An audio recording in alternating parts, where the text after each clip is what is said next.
person of interest in the killing of broadcaster Percy Lapid Mabasa has been spotted in CCTV footage released by police. Our very own Jack Batallones now joins us with more on that story. Jack, what more can you tell us? Yes, Carmina, the Special Investigation Task Group Percy Lapid has developed a person of interest in the case of the slain broadcaster. This person, Carmina, is the actual gunman or the assassin in this case. He was identified through the CCTV footage and dashcam video obtained by the police. Based on the video, the gunman was seen waiting for Mabasa's vehicle just outside Las Piñas City Hall. The rider of the motorcycle was also caught on video waiting for the victim, and as Mabasa passed by, they scrambled to get on the motorcycle. CCTV footages also showed that the suspects tailed Mabasa until he reached the gate of BF Resort where he was gunned down. The suspects made a U-turn as they fled the scene. DILG Secretary Benher Abalos said that based on what he saw, the gunman was a professional.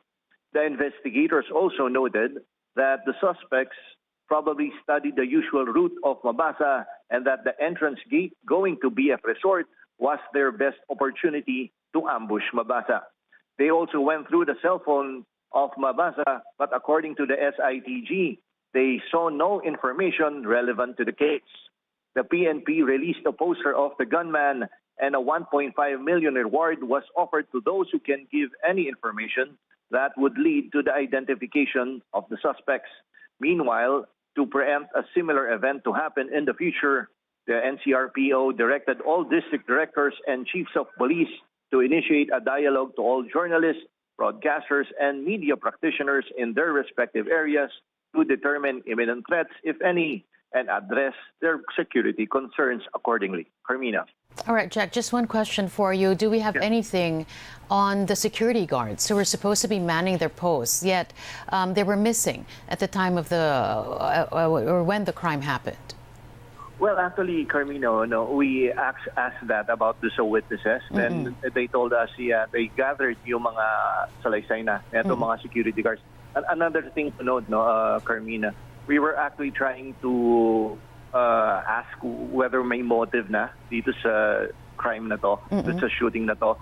But I asked nga kanina, I know they were able to sift through the cell phone of Mabasa, but I was actually surprised na at the same time, they also said that the family has been getting death threats or even Mabasa, but according to them, the ACG found no threats or, again, information that would be relevant to this case. Sana we were hoping na baka doon pa lang sa cellphone makakita na tayo ng motive. Pero sa ngayon, wala pa yung motive. Hindi pa nila nire-release actually, Carmina, yung statements from the security guards. Actually, pati yung vehicle na nasa harap, na if you could recall the video, may binangga. Pero right now, all they released was the CCTV footage and the dashcam footage. And at the same time, yun nga, yung enhanced version ng CCTV video para hoping na ma-identify yung gunman.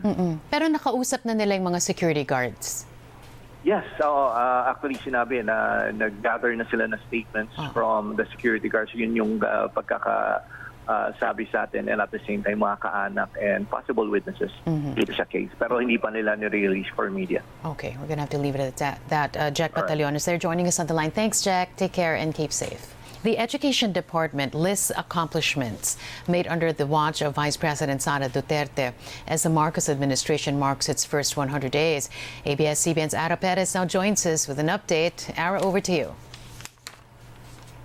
Carmina, DepEd spokesperson Attorney Michael Poa reiterated Vice President Sara Duterte's statement that the return to in-person classes is their most significant accomplishment for the past 100 days as DepEd chief.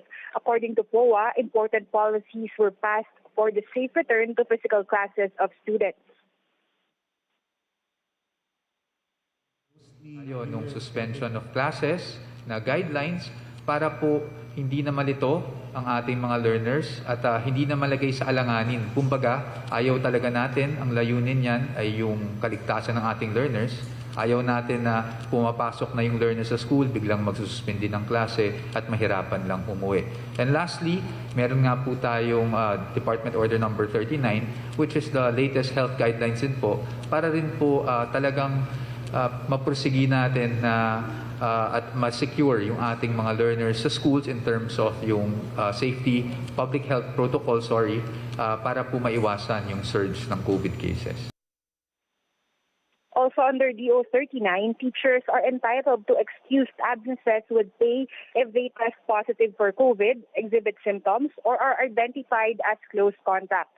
Meanwhile, POA said they are still waiting for the final results of the discussions of the Cabinet and President Marcos regarding the mode of teaching to be implemented by November 2, whether this will be full in-person classes, as stated in an earlier department order, or blended learning. Carmina. Ada Perez there joining us on the line.